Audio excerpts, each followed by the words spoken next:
ప్రముఖ సినీ నటి శ్రీమతి సంగీత గారి ప్రారంభించారు. IVF చికిత్సలో 25% భారీ discount, free doctor consultation, free ultrasound scan. 49 అంటే సంతానం, 49 అంటే సంతోషం. మోక్షజ్ఞ ఎంట్రీ, అల్లు అర్జున్ కి big shock. Nandamuri Mokshagna birthday special గా వదిలిన పోస్టర్ ఎంతగా వైరల్ అయిన సంగతి అందరికీ తెలిసిందే. ఈ పోస్టర్ కు అప్పుడే భారీ కటౌట్లు పెట్టి హంగామా చేయడం ప్రారంభించారు. అయితే ఈ పోస్టర్ సెలబ్రేషన్స్ వీడియోలు సోషల్ మీడియాను షేక్ చేస్తున్నాయి. మోక్షు ఎంట్రీ కోసం అభిమానులు ఎన్నేళ్ల నుంచో ఎదురు చూస్తున్నారు అందరికీ తెలిసిందే. మోక్షు ఎంట్రీ అదిగో ఇదిగో అంటూ నాంచుతూనే ఉన్నారు. చివరకు మోక్షు ఎంట్రీ గురించి అదిరిపోయే అప్డేట్ ఇచ్చారు. ప్రశాంత్ వర్మతో సూపర్ హీరో పాత్రతో మోక్షు తెలుగు తెరపైకి రాబోతున్నాడు.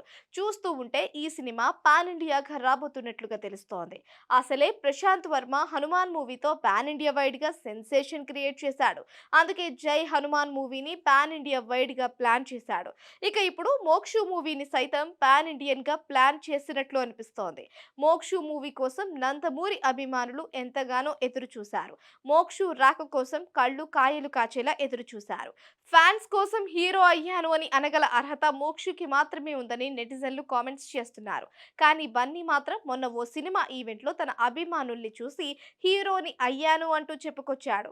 హీరోలను చూసి ఫ్యాన్స్ వస్తారు, కానీ ఫ్యాన్స్ ను చూసి నేను హీరోని అయ్యాను అంటూ బన్నీ మాట్లాడిన మాటలు బాగానే ట్రోలింగ్ కు గురయ్యాయి. అసలు నువ్వు హీరోవి కాకముందు అభిమానులు ఎక్కడున్నారు? నీ గంగోత్రి సినిమాను ఎవరు చూశారు? మెగా ఫ్యాన్స్ మాత్రమే నిన్ను చూశారు. ఆ తరువాతే కదా నీకు ఫ్యాన్స్ వచ్చారు అంటూ సోషల్ మీడియాలో ట్రోలింగ్ చేశారు.